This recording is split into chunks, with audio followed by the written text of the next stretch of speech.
Hi, my name is Dianne Post, and I am an international human rights attorney.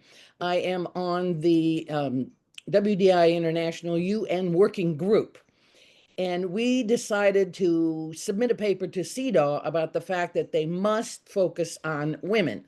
It wasn't in response to any particular call for a document or a paper. We thought we should use it as education and as advocacy and to make sure that this issue stays in focus in front of their faces. So I'm going to give you a brief rundown of what the paper says and how it's organized. It is on the website.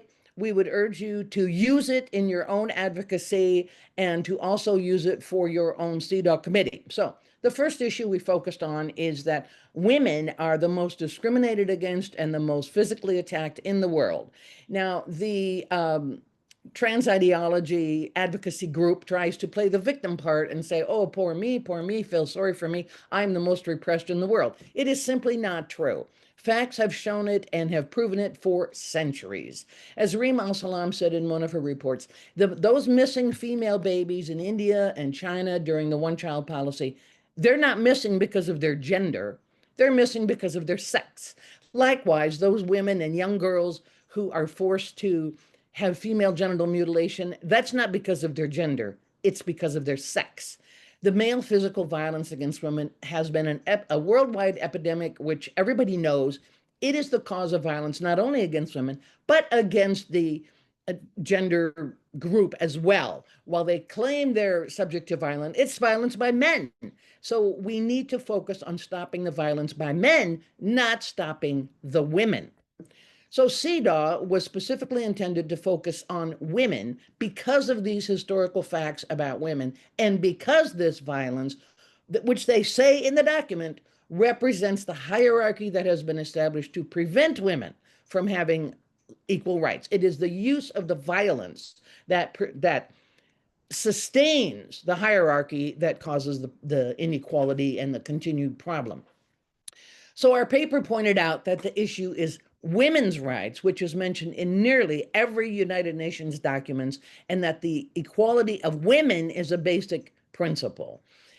To just say to just stop saying women is inappropriate. It was not men who were excluded, it was women. It was not men who were silenced, it was women.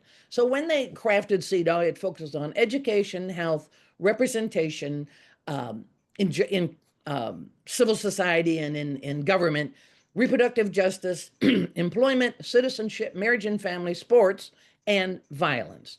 So today, CEDAW has been ratified by 189 states. Now, and by states, I mean countries. When you pass a law, you can't just go unilaterally changing the meaning of the words in that law after it's passed. 189 countries signed this with the assumption that this was about women. Well, you can't just go changing it to say trans people who are men who claim they are women. You can't just do that. It is clear from the beginning of Article 1 in CEDAW that it's a discrimination against women that they're talking about. Article 3 in CEDAW talks about equality with men. Well, if men are included, how can men have equality with men?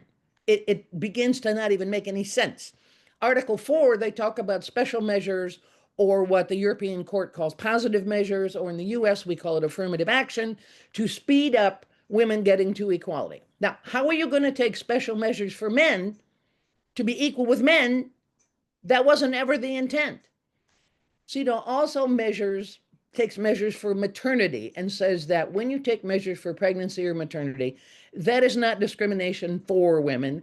It is a requirement because only women can get pregnant, have maternity, have the babies, etc. So if you include men, what would you have? Measures for prostate cancer only, or measures for ejaculation improvement? I mean, who knows what? How could it possibly be? Now, Article 5, well, it makes a mockery of the whole thing.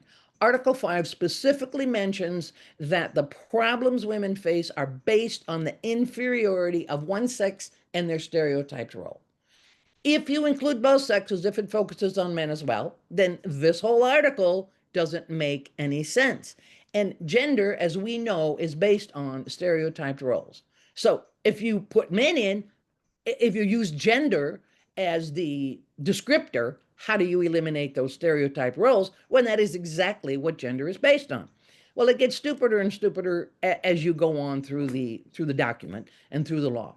Article 8 says women have equal opportunity to represent their government. Well, we've already seen how that works in many examples where the transgender men who claim they are men but really are, who claim they're women but really are men, they are the ones who get appointed to those positions. They are the ones who get elected to those positions. So really, it's still men representing women. We had a commission on women's health, and every single one of them was either a man or a man who said he was a woman. There were no women on there at all, and that's what happens. And so we talked about the different articles and how they didn't make any sense if the focus was taken off of women. And of course, we were able to reference that fabulous UK decision for Women Scotland LTD versus Scottish Ministers. As that case pointed out, there are already protections against discrimination and violence against these persons who call themselves women. There are already such protections against those persons. You do not need to interfere with a convention aimed at women's equality for those other people to be protected. It is women who have faced a historical disadvantage, not men. So the paper points out that the terms sex and gender are defined already under existing UN jurisprudence, including by CEDAW. It then goes through on the different ways that they're defined and how they're defined and where it is they're defined. And it reinforces that using the word gender only reinforces the stereotypes, taking us backward. The paper then moves to the issue of what are the problems if you conflate gender and sex? Well, one problem is, of course, that gender refers to sexual stereotyped roles. And the only time women would get protection under that rationale is when they step out of those roles. And that is exactly the opposite of what CEDAW was designed to do. It also leads to victim blaming, which we see every day in our lives, because if she had only stayed in her place, in her role, well, this would not have happened. So if you accept the term gender, then you have to believe that women are defined by their appearance and their behaviors. Again, that is exactly the opposite of what CEDAW was set up to do in its whole entire jurisprudence. Our paper then moves on to discuss how all of this misuse of language, wrong use of language, etc., interferes with women's freedom of belief and conscience. We know cases where women have been forced to say things they don't believe in, interferes with enforcement of anti-discrimination laws, violates women's privacy, dignity, and safety, and prevents effective affirmative action or special measures that are intended to remedy this problem. We refer to that wonderful paper that was done from Europe, Asia, North America, Latin America, and Africa, Feminists in 2022, talking about the erasure of sex and how this injures women. And we refer to that because there's no point repeating what's already been said. Then we go on to talk about how Article 10 in CEDAW specifically says that CEDAW will work for the elimination of stereotypical concepts. And yet that is precisely what gender is based on stereotypical concepts. It discusses the need and the legal rationale for single-sex spaces. It then discusses the specific harm to these special measures, including pregnancy, maternity, and the destruction of these special conditions that cannot apply to men, and it gives some examples of how this has already happened. Of course, accurate data are impossible to obtain if these two concepts, well, they're not concepts, if this one concept and this factual reality are conflated. So it's impossible to have effective laws or to know how effective these laws are when you try a program to bring down violence or to have safer maternal outcomes. How do you find out whether it's worked or not if you are calling men women? You can't even know the actual outcome of the program. And conflating these terms also hides the actual extent of violence by men against women, as we well know. So then we talk about the harmful cultural practices as has been discussed by Sheila Jeffries and others. And it goes into what these harmful that harmful cultural practices reflect the values and beliefs by members of the community for periods often spanning generations and are for the benefit of men. Now, this is a UN definition of what that means. The belief that gender roles, the stereotypical roles for women, are biological is a foundational value of male dominant societies, and it benefits men because their gender role is defined by them and entitles them to benefits, privileges, and political power, while it strips women of those very same things. And it takes on this aura of morality and legality when you put it in legal documents, and that is exactly what is happening here. Except this belief is not held by the majority, as we well know, but by the powerful and by the moneyed. So it persists to the detriment of women, even though it is not the majority belief. So then we talk about, well, then Article 11 in the actual convention goes on to say that things should be reviewed in the light of scientific and technological knowledge. Now, this is what they say they're doing. Well, they're reviewing these things or considering these things because of new science and technology. Well, that is absolutely baloney, because there is no accurate science. We've seen the Cass report. We've seen all kind, the WPATH nonsense that has been shown to be inaccurate, et cetera. So we've seen this is not science, and these are not scientific studies or any proof of this. This is a cultural change based on a subjective belief, not anything scientific. It's a continuation of sex roles, but it is still sexism. So then the paper moves on to a section on the negative impact on sports, which we know a lot about and has been written about in many places. Then we focus on other international jurisprudence and argue that this other international jurisprudence prohibits changing the focus to men.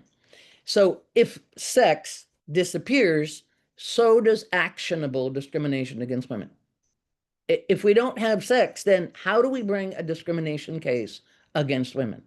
And this result would violate every foundational human rights law. It would be a right without a remedy, which violates international law, European Convention, etc. Also violates our right to speak.